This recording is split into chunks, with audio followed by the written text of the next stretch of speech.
নমস্কার, আজকে চলে এসেছি আরও একটা ভিডিও নিয়ে। আগের ভিডিওতে আমরা জানতে পেরেছিলাম শনি কিভাবে চণ্ডাল হয় এবং শনি যদি চণ্ডাল হয় তাহলে কোনো ব্যক্তির উপর তিনি কিভাবে প্রভাব ফেলে থাকেন। ওই ভিডিওতে বলা হয়েছিল রাহু চণ্ডাল নিয়ে আরেকটা ভিডিও আসবে। তো আজকে আমরা জানতে চলেছি রাহু কিভাবে চণ্ডাল হয় এবং রাহু চণ্ডাল হলে ব্যক্তির উপর কী ধরনের প্রভাব পড়ে।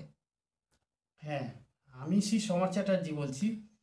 আপনারা আগের ভিডিওতে দেখেছেন যে শনি কিভাবে চণ্ডাল হয়েছে। এবারে দেখাবো আপনার রাহু কি করে চণ্ডাল প্রাপ্তি হয়েছে। তার এই একটা জিনিস উদাহরণ দিচ্ছি। যেমন ধরুন, আপনার যদি দশমে এবং সপ্তমে রাহু থেকে থাকে এবং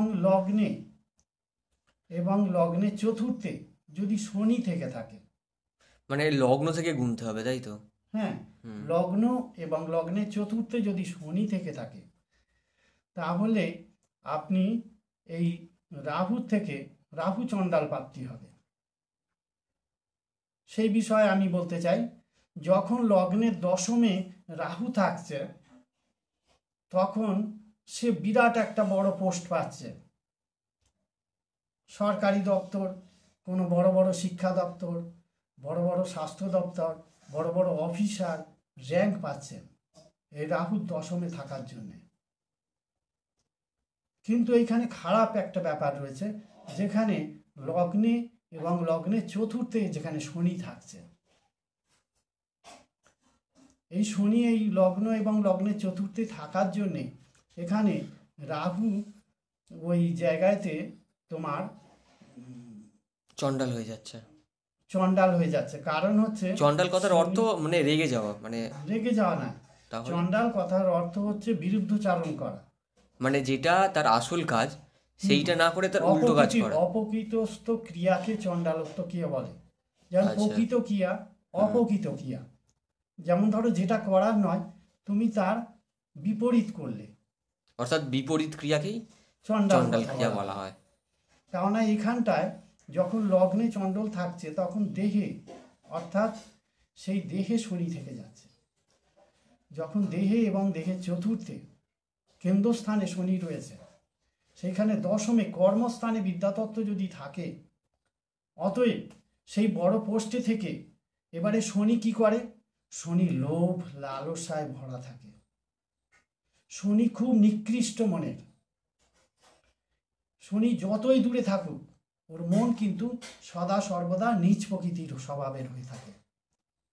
সেই জন্য অত বড় বড় র্যাঙ্কে অফিসার, বড় বড় র্যাঙ্ক পেয়েও তাদের মধ্যে একটা লোভ জিনিস জেগে যায়, যে লোভটার জন্যে সে মানে নিজের অপদস্থতা নিজেই করে থাকে। আর এটা শনি নিজেই করে কারণ হচ্ছে রাহুকে অপদস্থ করার জন্যে।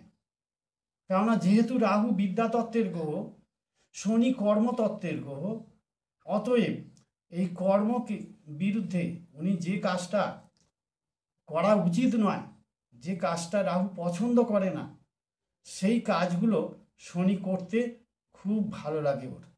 কারণ ওর লোভী, ও হচ্ছে মানে বিশ্বাসঘাতকের কাজ করে থাকে। এই সময় যখন রাহু দশম এবং সপ্তমে থাকে তখন পূর্ণ দৃষ্টি দেয় লগ্ন এবং চতুর্থ ঘরগুলোকে, এবং দ্বাদশ স্থানকে, অষ্টম স্থানকে রাহু পর্যবেক্ষণ করে যে এরা কোনো না কোনো সময় আমাকে ডিস্টার্ব করবে। তাই যে অফিসার র্যাঙ্কে যারা রয়েছেন তারা কিন্তু বুঝতে পারছেন যেটা অপরাধ, এটা ক্রাইম, এটা করলে মানুষের ক্ষতি হবে। তথাপিও শনি এমন এমন জালে ফাঁসিয়ে দেবে ওই রাহুকে, যে রাহু ওই কাজ করতে মানে সমর্থ হবেই। তাকে এমন ধরনের মানে তার তৈরি করে দেবে। মানে রাহু যে কাজগুলো করতে চাইছে ব্যক্তির যাতে সুবিধা হয় বা তার উন্নতির জন্য, সেই কাজগুলোতে শনি বাধা দেবে। শনি তাকে লোভ দেখিয়ে, প্রলোভন দেখিয়ে তাকে মানে রাহু থেকে দূরে আনার চেষ্টা করবে। রাহুর যে শুভ ভাবটা আছে, হ্যাঁ, শুভ ভাবটা থেকে তাকে দূরে আনার চেষ্টা করবে। শনি সবসময় বিদ্যার বিরোধী। আচ্ছা, শনি কর্মফলদাতা। একটা মানুষ যে যে মনে করো যারা কর্মঠ লোক, তারা কোনো দিনই ওই বিদ্যাকে পছন্দ করে না। আচ্ছা, তাহলে শনি যেই কোনো ব্যক্তিকে লোভ বা লালসা থেকে দূরে আনছে, তার ফলে ব্যক্তি যে কর্ম করছে সেই কর্মফল তো শনি দান করবে। কর্মফল শনি ধারণ করবে, করে কি করবে? এই যে ওই যে মনে করো বড় বড় অফিসার র্যাঙ্কে যারা যে অপরাধগুলো করলো, এরা কি অপরাধ থেকে ক্ষমা পাবে? কোনোদিন ক্ষমা পাবে? এখানে রাহু নিজেই তার নিজের পায়ে কুড়ুল মেলল। কারণ হচ্ছে উনি কর্মফল জায়গায় থেকেও উনি সেই কর্ম সঠিকভাবে করতে পারলো না। কার জন্যে? শনির জন্যে। এখানে শনি ওকে নানানভাবে তাকে মানে বদনাম, অপবাদ, নিন্দা, আত্মীয় তাদের বিভিন্ন রিলেটিভ কালেকশানে গিয়ে ওকে অপরাধ করাবে, ক্রাইমটা করাবেই রাহুকে। আচ্ছা, যদি কারোর এরকম থাকে বা রাহু যদি কারো চণ্ডাল হয়ে থাকে জন্মকুষ্ঠিতে, তাহলে এমন কি প্রতিকার আছে যা করলে রাহু শান্ত হতে পারে? এখানটায় রাহুকে শান্ত করার থেকে শনিকে শান্ত করা বেশি প্রয়োজন। কারণ হচ্ছে শনি এই মাস্টার মাইন্ড, এই প্ল্যানগুলো খেলে, গেম খেলে। শনি শনি সবসময় নিকৃষ্ট মন, লোভী এবং মানে একদম মানে কি যাতে মানুষ মানে অপরাধ জগতে ঠাঁই পায় সেই রকম একটা জায়গা তৈরি করে দেয় শনি। আর যেহেতু লগ্নে থাকে, ওর তো দৃষ্টি থাকে না, লগ্নে চতুর্থের দৃষ্টি নেই, কারণ সপ্তমে দৃষ্টি থাকে, সপ্তম আর দশমকে। সপ্তম দশমকে যখন পূর্ণ দৃষ্টি দিচ্ছে, তখন তো মানে রাহুর ওপরেই যে কোপটা থাকছে, বিরুদ্ধ ভাব থাকছে। যদি ওখানে রাহু অবস্থান করে থাকে ওই ঘরে, রাহু যখন শনিকে দৃষ্টি দিচ্ছে, শনি দৃষ্টি দিচ্ছে না, কিন্তু শনি নিজের কাজ নিজে চালিয়ে যাচ্ছে, অন্যায় অত্যাচার। কেননা শনি তো ওখানে দৃষ্টি পাচ্ছে না। লগ্নে এবং চতুর্থে শনির দৃষ্টি নেই, কিন্তু রাহুর দৃষ্টি আছে। কিন্তু যেহেতু যার দৃষ্টি নেই, সেহেতু অন্যায় করতে তার কোনো রকম বাধা থাকবে না। এই অন্যায়টা সে নিজেই করে ফেলে।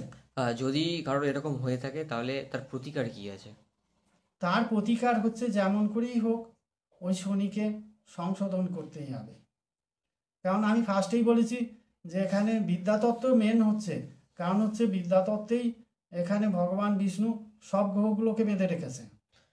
কারণ আমি এর পরে দেখাবো যে আপনারা প্রত্যেক মানুষই সিদ্ধ, সেই সিদ্ধ প্ল্যানেট তৈরি করেছে, তাই সিদ্ধ হয়েছে।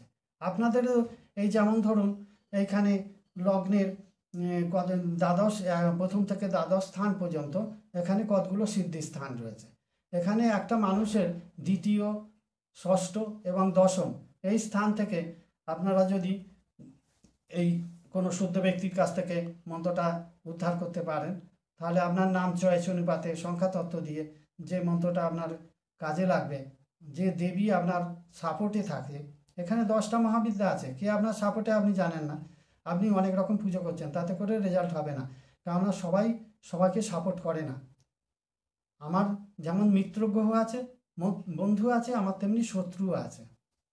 অতএব আমাদের ভাষাতত্ত্বের মাধ্যমে বন্ধুত্ব হয়, আবার ভাষাতত্ত্বের মাধ্যমে আমাদের শত্রুতা তৈরি হয়ে যায়। আমি যদি একটা খারাপ কথা ইউজ করি তাহলে আমার শত্রু তৈরি হবে, আমি যদি ভালো কথা ইউজ করি তাহলে আমার ভালো বন্ধু হবে। এটাই হচ্ছে নিয়ম। আর এই নিয়মটাই একদম বরাবরই মূলতত্ত্বে রয়েছে, যেখানে স্বয়ং শিব 50টা শব্দ দিয়ে বসে আছেন। নমস্কার, রাখছি। আপনারা পারলে একটা লাইক বা শেয়ার করে দেবেন, যাতে এই জিনিসটা অনেকের হাতে পৌঁছে যায়।